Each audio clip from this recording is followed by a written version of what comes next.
Welcome viewers, welcome to crowns aesthetic solutions. Protein ఎక్కడ చూసినా ప్రోటీనే కదా. ముఖ్యంగా టీనేజర్స్ అబ్బాయిల విషయంలో జిమ్కి వెళ్ళే వాళ్ళల్లో ఇంట్లోనేమో ఏంటి ఇన్ని గుడ్లు తింటున్నావు, ఇంత చికెన్ తింటున్నావు, మంచిది కాదు, వేడి అని అంటున్నారా?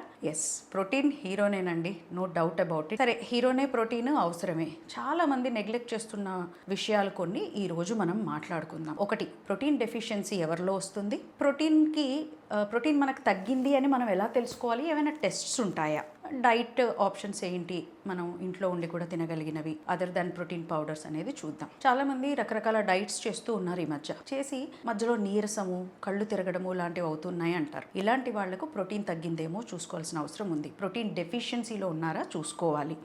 ఇడ్లీ తిన్నాం, చాలా లైట్గా ఉంటుంది ఆహారం అని మనం ఇడ్లీ తిన్నాం. ఒక 2, 3, 4 ఇడ్లీలు తిన్నా కూడా పొద్దున 8ంటికి తినగానే మళ్ళీ 11ంటికి కాస్త నీరసంగా కళ్ళు తిప్పినట్టుగా ఉంటుంది. సో ఇక్కడ గమనించాల్సింది ఏంటంటే ఆ మీల్లో, ఆ బ్రేక్ఫాస్ట్ మీల్లో మనం ఎక్కడో ప్రోటీన్ డెఫిషియెంట్గా ఉన్నాము. సో అక్కడ ఒక 2 గుడ్లు 3 గుడ్లు యాడ్ చేయడం ద్వారా ఈ పరిస్థితి నుంచి మనం ఈ కళ్ళు తిరగడము, కాసేపటికి ఆకలేయడము, బాగా కళ్ళు తిరిగేసి కింద పడిపోతామేమో అన్నంతగా ఇన్సులిన్ స్పైక్స్ అవ్వడము తగ్గించాలి అంటే ప్రోటీన్ యాడ్ చేసుకోవాలి. సో ప్రోటీన్ డెఫిషియన్సీ జనరల్గా ఎవరిలో ఉంటుంది, కొన్ని రకాల లివర్ అండ్ కిడ్నీ డిసీజెస్, అలాగే కొన్ని రకాల మందులు వేసుకునే వాళ్ళల్లో, అంటే ప్రోటీన్ అబ్జార్ప్షన్ సరిగ్గా జరగదు కొన్ని మందులలో, అట్లాంటి వాళ్ళల్లో, ఓల్డర్ అడల్ట్స్లో, పెద్దగా మజిల్ యాక్టివిటీ వర్కౌట్స్ లేని వాళ్ళల్లో, సడన్ వెయిట్ లాస్ కోసం క్రాష్ డైట్స్ చేస్తూ ఉంటారు. ఇలాంటి వాళ్ళల్లో ప్రోటీన్ డెఫిషియన్సీ ఉంటుంది. సో ఎప్పుడు సడన్గా without checking your blood levels weight లాస్కి మీరు ఎప్పుడు ప్లాన్ చేయకూడదు. ఎంత వెయిట్ లాస్ ప్లాన్ చేసినా పర్ డేకి సంబంధించిన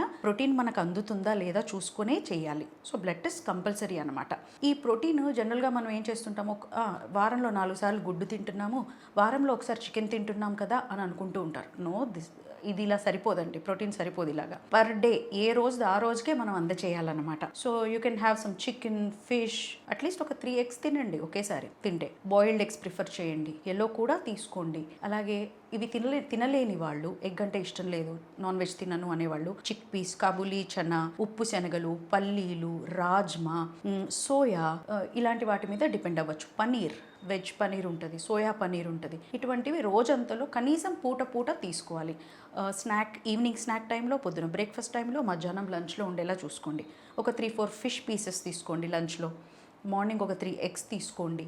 మధ్యలో కాస్త ప్రోటీన్ పౌడర్ తీసుకోండి. ఇలాంటివి మనం కొంచెం ఇంక్లూడ్ చేసుకోకపోతే ఎప్పుడూ మజిల్ ఫెటీగ్, నీరసం, ఫోకస్ లేకపోవడము, మజిల్ చాలా మెత్తగా ఉండడము, ఇలాంటివి జరిగే అవకాశాలు ఉన్నాయి. ఇది ప్రోటీన్ డెఫిషియన్సీగా మనకి ఎప్పుడో కానీ బ్లడ్ రిపోర్ట్లో చూపించదు. అంటే మనం ఆల్రెడీ ప్రోటీన్ డెఫిషియన్సీలో ఉన్నప్పుడు కూడా ఇమీడియట్గా అది బ్లడ్లో చూపించాలని రూల్ లేదు. అది మరింత ఎక్కువైపోయినప్పుడు, ఇంకా లెవెల్ దాటిపోయింది అన్నప్పుడే మనకి బ్లడ్ టెస్ట్లో తెలుస్తుంది. సరే, బ్లడ్ టెస్ట్ అన్నాం కదా, serum albumin, total protein, pre albumin test అని ఉంటాయి. ఇవి చేసుకోవడం ద్వారా మన ప్రోటీన్ లెవెల్స్ ఎలా ఉన్నాం, డెఫిషియెంట్ ఉన్నామా లేదా కూడా చూసుకోవచ్చు. ప్రోటీన్ చాలా ఇంపార్టెంట్. ఇందాక చెప్పుకున్నాం కదా, హీరోయే. దీంతోపాటు ఫైబర్ ఇంటేక్ 3 పెంచి చూడండి. డెఫినెట్గా మీలో స్టామినా, ఆ వైబ్ వేరే ఉంటుంది, బాడీ వైబే వేరే ఉంటుంది, ఎనర్జెటిక్గా ఫీల్ అవుతారు. అలాగే బ్లడ్ టెస్ట్, ఈ ప్రోటీన్ టెస్టే కాదు, రెగ్యులర్ బ్లడ్ టెస్ట్ 6 నెలలకోసారి చేసుకుని అవసరమైన సప్లిమెంట్స్, డైట్ పాటించండి. హెయిర్ లాస్ విపరీతంగా ఉంది అన్ని ట్రీట్మెంట్ల తర్వాత కూడా అంటే ఎక్కడో ప్రోటీన్ డెఫిషియెంట్ ఉన్నాం మనమని చూసుకోండి. Hope this video helps. Thank you.